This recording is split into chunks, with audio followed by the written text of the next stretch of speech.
నీ మనోనేత్రాలు ఎలాగ తెరవబడతాయి? దేవుడు తెరవాలి. అరే, నాకు మత సంబంధమైన పనికిమాలిన బురద బుయ్యకురా, నేను మత సంబంధిని కాదు, నేను కుల సంబంధిని కాను, నేను ప్రాంతీయ భేదం చూపెట్టేవాడిని కాదు, ఆ మనిషి ఈ మనిషికి భేదం చూపెట్టేవాడిని నేను కాను అని దేవుడు ఏమని చెబుతుండో స్పష్టంగా చెప్తుండవు. అందుకనే మత్తయి సువార్తలో ఒక మాట ఉంటుంది, అవిశ్వాసికి విశ్వాసికి కూడా ఒక మాట చెప్తారు. మత్తయి సువార్త 5వ అధ్యాయంలో దేవుడికి మత సంబంధమైన బురద రాసే వాళ్ళకి ఈ మాటలు స్పష్టంగా తగులుతాయి అన్నమాట.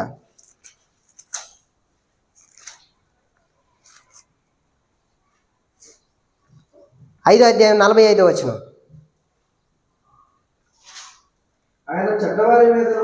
ఆయన అంటే దేవుడు, ఆయన చెడ్డవారి మీదను మంచివారి మీదను తన సూర్యుని ఉదయింపజేసి నీతిమంతుల మీదను అనీతిమంతుల మీదను వర్షము కురిపించుచున్నాడు.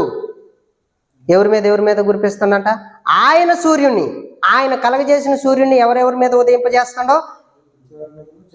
మంచివారి మీదను చెడ్డవారి మీదను. ఆయన ఎవరి మీద వర్షం కురిపిస్తాడో?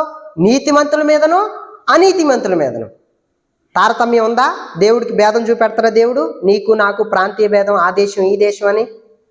ఇలాగా నీ మనోనేత్రాలు తెరవబడితేనే కానీ దేవుని యొక్క సువార్త నీకు అర్థం కాదు. ఆయన సర్వ సృష్టికర్త అని దేవుడని నీకు ఎప్పుడు తెలుసుకుంటావు అంటే నీ మనోనేత్రాలు తెరవబడినప్పుడే తెలుసుకుంటావు.